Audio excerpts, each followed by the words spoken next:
Deixou Angola em 92 ainda criança. Os sonhos que trazia na bagagem que carregava faziam esperar que Didier Ferreira um dia os colocaria numa folha de papel. Aos 29 anos, este escritor angolano, estudante de mestrado em estudos portugueses, apresentou a sua quarta obra literária. O Diário Poético do Empregado de Balcão relata uma aventura que é comum a muitos imigrantes. Do pensamento para a escrita, em forma de poesia, o angolano tenta responder à pergunta: como é ser olhado simplesmente como um empregado de balcão? Boa pergunta. Não sei se posso dizer que era duro, porque a verdade é que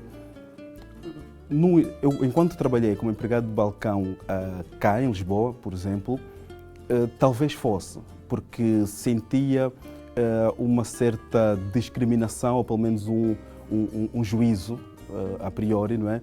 Em que, no fundo, quase as pessoas olhavam para mim como se fosse um empregado de balcão, portanto é alguém que não conseguiu estudar. E a verdade é que eu sempre estive a estudar.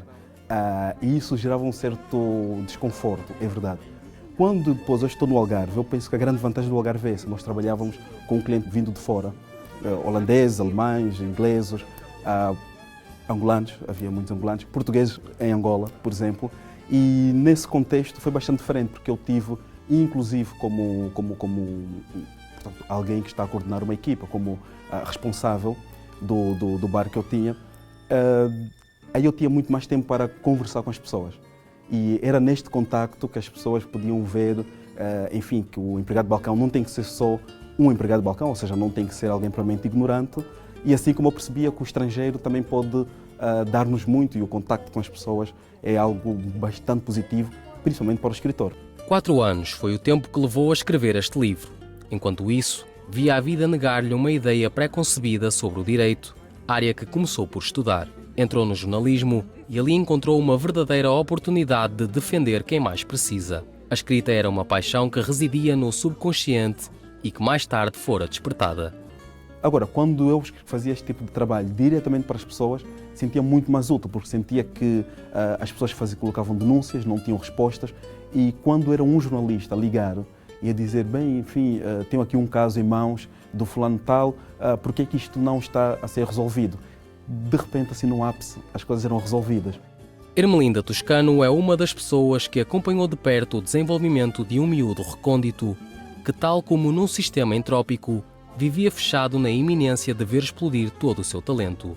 Quando o assunto é falar de Didier, os olhos enchem-se de orgulho. Para mim, o Didier foi uma surpresa. Então, primeira vez que eu o vi, lembro-me que fiquei literalmente assim a olhar. Portanto, foi já há uns bons anos, aí há uns 10 anos atrás, portanto, muito mais jovem, ele era muito tímido, escrevia com alguma contenção, mas via-se que era com muita emoção. Cresceu em Portugal, mas sentiu também a necessidade de escrever também sobre um país que não conhece.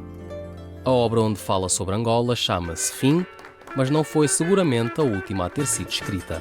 No fundo, eu sentia e sinto saudades de uma terra que não conheço, mas que tem lá as raízes e este cheiro da terra, este chamamento da terra, eu senti, houve uma época em que eu senti muito, muito forte. E então todo este apelo eu só podia corresponder escrevendo. E escrevi realmente este caderno de poesia, em que tem vários poemas virados para Angola, no caso, inclusive um deles, que foi o que mais me marcou, que foi a simulação de uma carta, uma resposta à Mãe África, no caso, a Mãe Angola, a minha terra, como se a minha mãe, país Angola, me chamasse e eu lhe escrevesse uma carta em resposta. E, portanto, chama-se Fim, porque realmente foi o fim de um ciclo, que eu percebi que todas as minhas dúvidas precisavam de ter um fechamento. E este fim das minhas dúvidas só poderia ser feito com introspeção. O escritor angolano promete não parar por aqui. Aliás, está ainda no começo.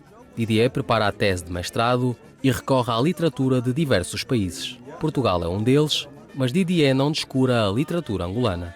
E nesse sentido encontro em Angola Onjaki e em Portugal encontro o Maritza Carneiro.